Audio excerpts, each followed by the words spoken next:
proklamasi kami, bangsa Indonesia, dengan ini menyatakan kemerdekaan Indonesia.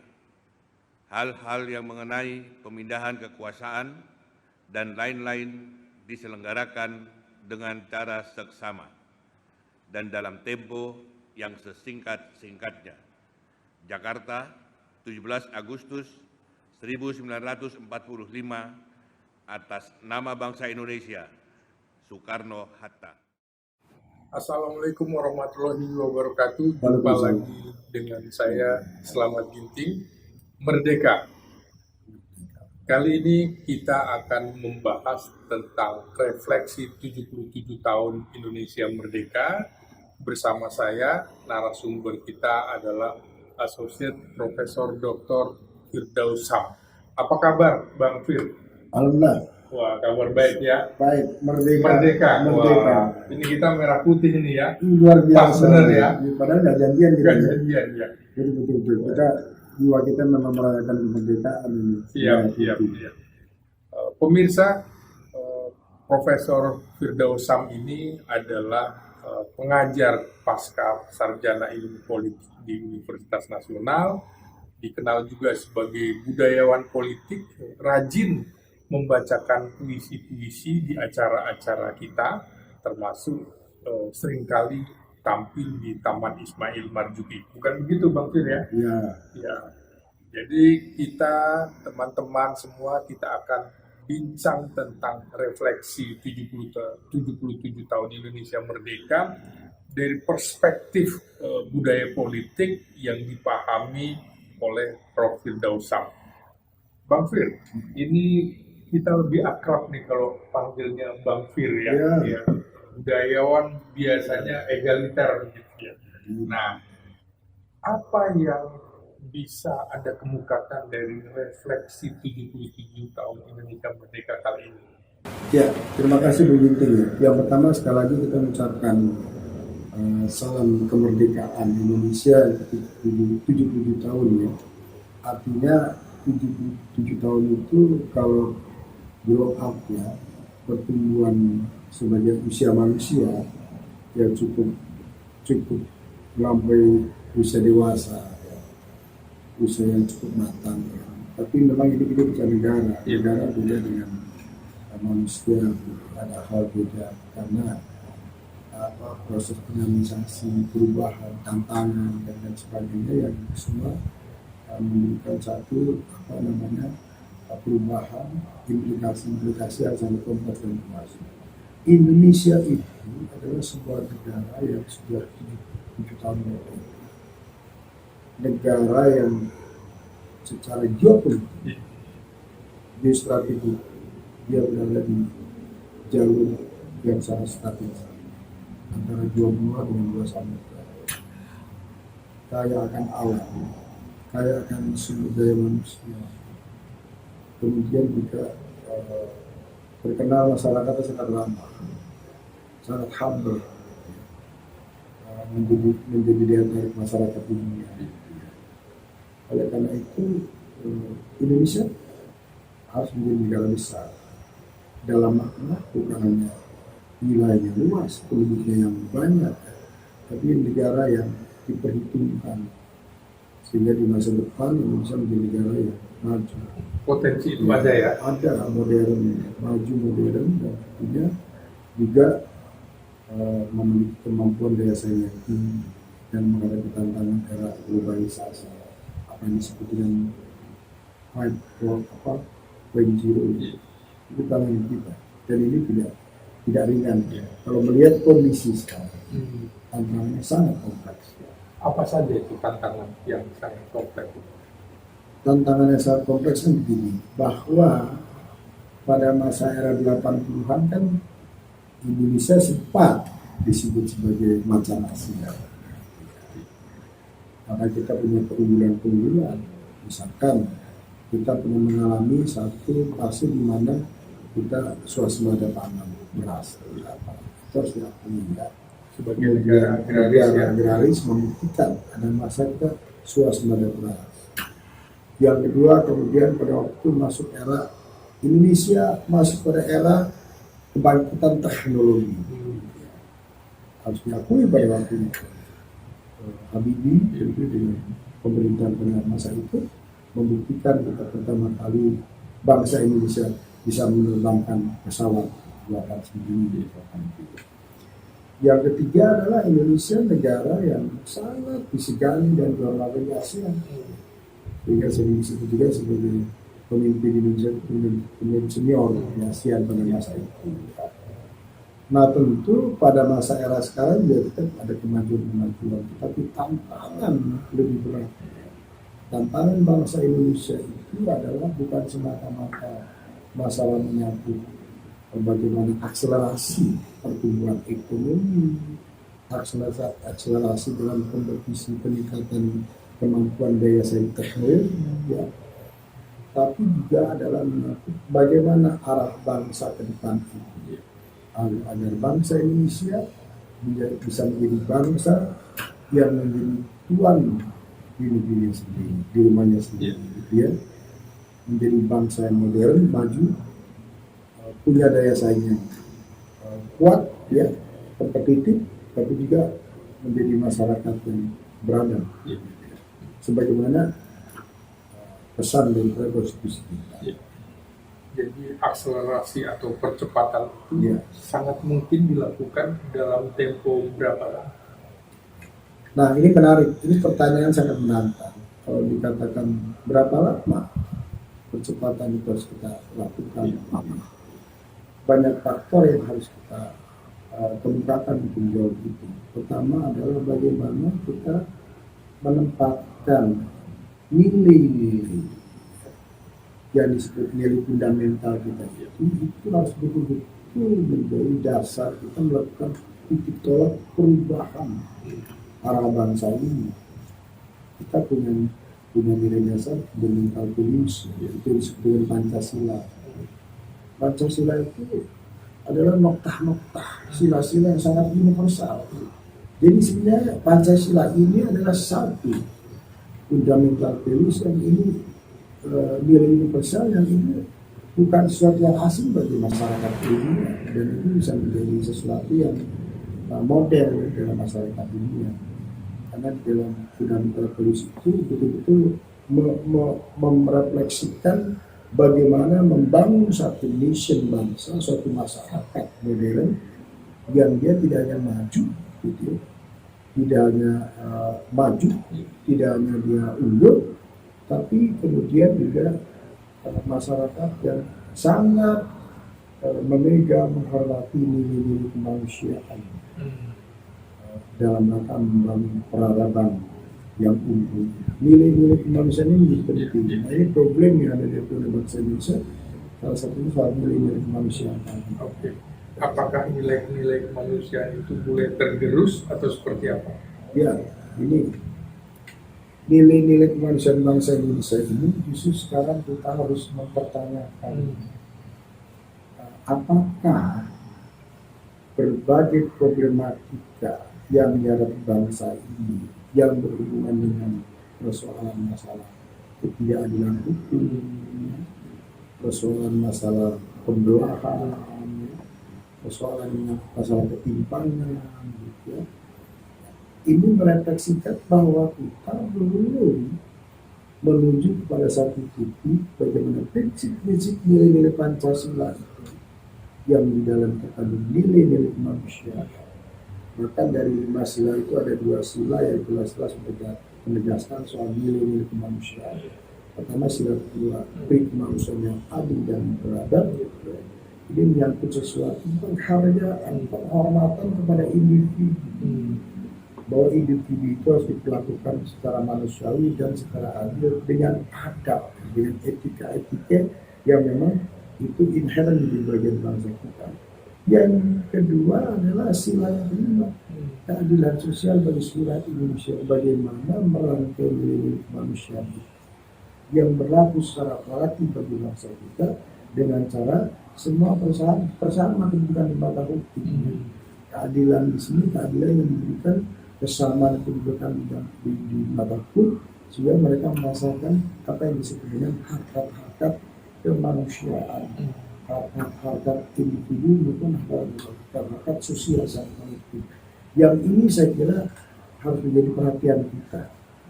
Kita sering melihat mengukur kemajuan itu dengan pertumbuhan ekonomi, ya. Kemudian mengukur kemajuan itu daya saing teknologi, ya. Tetapi kita lupa bahwa semua itu bisa menjadi persoalan ketika manusia ini tidak dibangun dengan baik. Buktinya apa? Bukti yang paling kentara adalah kalau kita dengar informasi tentang korupsi misalnya. Korupsi kan suatu perbuatan yang sebenarnya sangat luar biasa, yang tidak bisa diterima, ya, karena merugikan negara, merugikan orang. Tapi yang berkorupsi ini kan banyak orang-orang yang itu ekonominya mapan begitu. Nah ini ada persoalan dalam persoalan apa?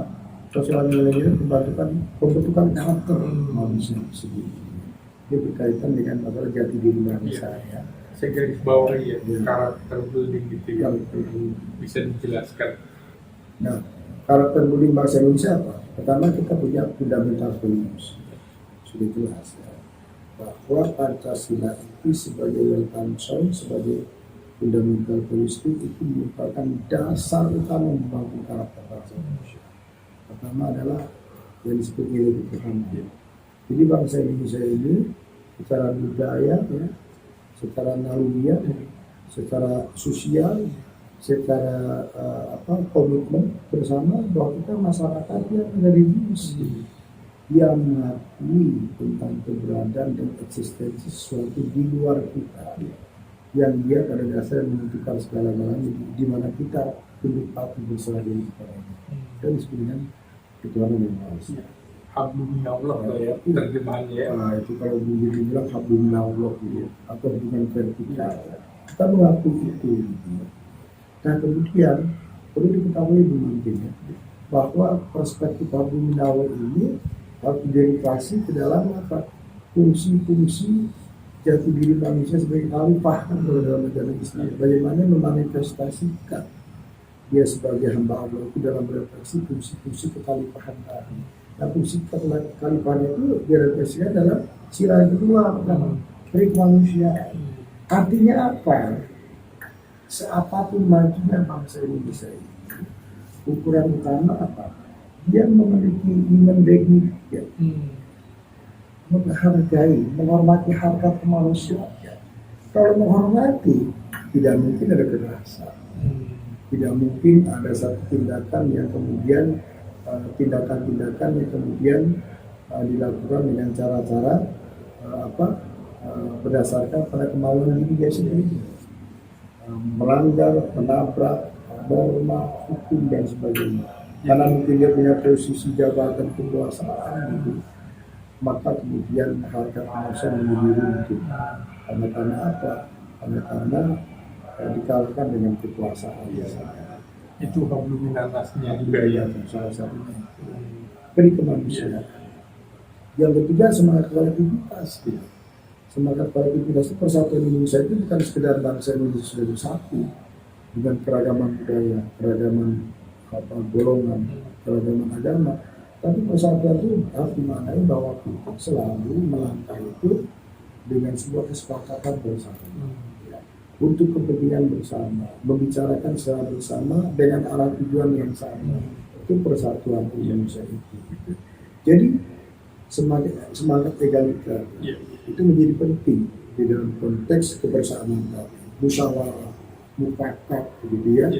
Kalau orang Jawa mengatakan, orang kita mengatakan tepar sendiri, gotong royong, tenggang rasa ya, tenggang rasa. Ini tenggang rasa ini yang menjadi bagian kita sekarang. Ya.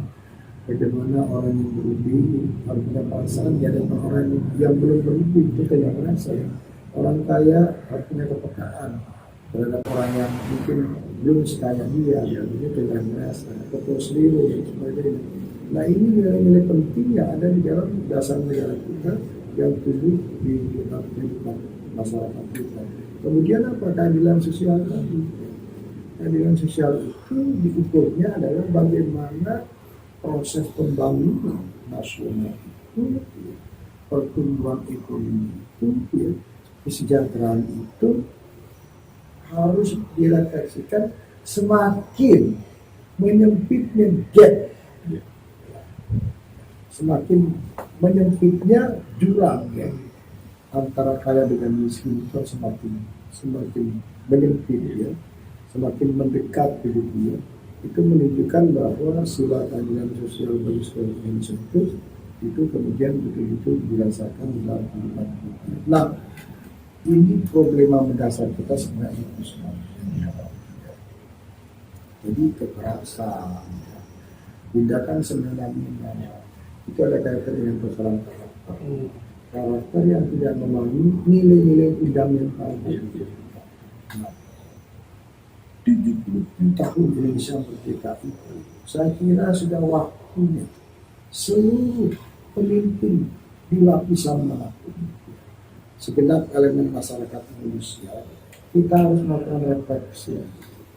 Sebenarnya bangsa Indonesia ini yang menjadikan masyarakat tidak aman itu, yang berbasis pada Tuhan yang Maha Esa, pri kemanusiaan, persatuan Indonesia, permusyawaratan yang dipimpin oleh hikmat kebijaksanaan tadi dan keadilan sosial itu harus terapkan dalam kehidupan dalam gerak pembangunan kita, di mana gap itu semakin meningkat. Terjadi satu hubungan yang sangat harmonis dari berbagai macam masyarakat. Kemudian apa? Peningkatan kesejahteraan, peningkatan kecerdasan bangsa Indonesia diukur dari tingkat pendidikannya. Kemudian bagaimana martabat bangsa Indonesia itu semakin disegani di dalam kancah internasional. Itu ukuran-ukurannya untuk melihat, melakukan refleksi apakah Indonesia ini semakin maju dengan segala problematikanya, atau Indonesia ini dengan segala problematikanya kita menghadapi persoalan besar gitu ya, yang ini tantangan ke depan semakin berat harus kita selesaikan dan kita tidak kemudian jauh tertinggal dengan bangsa-bangsa lain. Baik, jadi bicara refleksi itu memang tidak bisa dilepaskan dari karakter building bangsa Indonesia. Karakter building itu ternyata adalah 5 poin dari Pancasila itu ya. Jadi bagaimana kemudian merefleksikan sila pertama sampai kelima, dan itulah ujungnya bahwa keadilan sosial, sehingga adab itu tetap dijaga, hukum itu ditegakkan, sehingga kemudian budaya politik kita adalah budaya politik yang mengagungkan ketuhanan, yang mengedepankan kemanusiaan dan jangan lupa persatuan. Begitu Prof ya? Betul. Nah, dalam fakta sosialnya, dalam fakta budayanya, saya melihat ada problem besar bangsa Indonesia. Yang pertama adalah kita mengalami disorientasi nilai. Kita kan sepakat tadi, kita punya fundamental values yang tadi. Tapi kita seperti ada disorientasi nilai. Apa itu? Pancasila masih dipergunakan. Kita sudah 70 tahun merdeka. Pastinya udah final ya. Harus sudah final. Kita tahu betul dalam perspektif sejarah kita tentang Pancasila itu dari hasil pergumulan ya. Para pendiri publik, para tokoh-tokoh nasional ya. Nah itu harus kita hargai semua. Dan kita harus benar sudah selesai soal perdebatan. Harus ya. Tapi terjadi di seluruh Pancasila. Selalu sering muncul lagi. Tentangan Pancasila dengan hal-hal yang tidak perlu ya, yang menimbulkan pembelahan dalam masyarakat. Yang kedua, terjadi yang disebut dengan apa? Disorder. Apa disorder? Di mana orang kemudian hukum istilahnya apa? Tajam ke bawah, tumpul ke atas. Itu bukan sekedar ungkapan anekdot yang sekedar sepintas lalu, tapi terlihat ya. Tapi itu sebenarnya refleksi bagaimana masyarakat kita mengatakan ada sesuatu yang persoalan di hukum kita. Misalkan, kalau saya ngurus persoalan ini keapalan hukum, hilang kambing, harus luar biayanya sampai sapi. Itu sebenarnya sebenarnya sederhana, tetapi fakta di lapangan orang itu maknanya dalam ya. Bahwa mereka merasa ada satu keadaan di mana di hadapan hukum tidak diperlakukan dengan adil. di hadapan hukum tidak mendapatkan perlindungan dengan memadai, di hadapan hukum ada kesan seperti ada perbedaan dan sebagainya. Itu disorientasi. Disorder. Kemudian yang ketiga disharmonisasi sosial. Disharmonisasi sosial itu sangat kentara sekali dalam perspektif pembangunan politik. Kita itu sering berulang setiap ada pesta demokrasi, ada pemilu, ada pilkada. Semakin hari kita selalu mempertanyakan hal-hal yang sebenarnya itu perbedaan itu tidak perlu dipertanyakan. Perbedaan dijadikan hazanah kekayaan kita. Yang terjadi perbedaan itu jadi pembelahan gitu. Apalagi sekarang ada media sosial. Media sosial merupakan satu media teknologi yang baru, yang penting ya, agar kita bisa lebih cepat berkomunikasi, lebih efisien berkomunikasi. Tapi justru resonansi komunikasi yang dibangun di media sosial itu menimbulkan apa? Dalam masalah dalam konteks politik, saling curiga, pembelahan, muncul diksi-diksi yang pesannya itu ada unsur kebencian, ada unsur kemudian stigmatisasi dan sebagainya. Saya kira penting ya di ulang tahun kemerdekaan kita ini kita kemudian mengeliminir itu. Nah kemudian yang keempat yang disebut dengan tadi disharmonisasi sosial ya, disorganisasi yang keempat. Ini menarik nih bunyi disorganisasi sosial itu ya. Kan kalau bicara organisasi sosial berarti organisasi tidak berjalan dengan sehat. Penyimpangan. Saya sudah bilang sama teman-teman, aneh di kita ini. Organisasi punya anak sama cucu. Organisasi politik ya, bisa muncul yang baru gitu ya. Ada persoalan pertentangan di internal organisasi, orang bikin organisasi yang baru, organisasi politik yang baru, organisasi masyarakat yang baru. Dan sering terjadi dalam forum-forum seminar, kongres, sasehan, muktamar, ribut di arena itu berakhir dengan kemudian munculnya organisasi yang baru. Gitu. Kita sepertinya tidak bisa bagaimana konflik itu dikelola dengan baik, manajemen politik itu. Padahal perbedaan di dalam tubuh organisasi itu justru tingkat kedewasaan para pelaku organisasi, para elit organisasi, para fungsionaris organisasi itu justru bagaimana bisa mengelola perbedaan itu sebagai kekuatan. Nah, ini kalau disorientasi dengan disorder, disharmonisasi sosial, disorganisasi ini tidak kita respon dengan baik, tidak muncul semangat kolektivitas untuk memperbaiki, ini ancaman yang sangat berbahaya terhadap keberadaan eksistensi negara kita. Perpecahan dalam tubuh organisasi, munculnya suasana yang tidak harmonis, pelanggaran hukum dengan semena-mena, ya, dan kemudian orang tidak menghargai nilai-nilai luhur bangsa, dan mustahil akan terjadi disintegrasi nasional, dan itu kita tidak inginkan. Oleh karena itu adalah 70 tahun kemerdekaan negeri ini kita berikan momen itu untuk melakukan refleksi, introspeksi diri, bermuhasabah, bertafakur, terutama siapa? Ya, terutama itu pengelola negara, para elit, tokoh-tokoh masyarakat, dan kita semua harus memiliki kesadaran bersama. Kesadaran bersama. Kesadaran Itu kata kunci terakhir. ya. Baik, terima kasih Prof. Firdaus. Ya.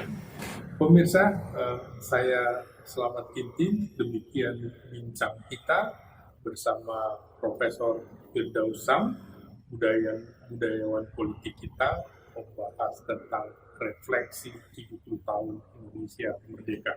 Salam kebangsaan, merdeka. Merdeka. Terima kasih.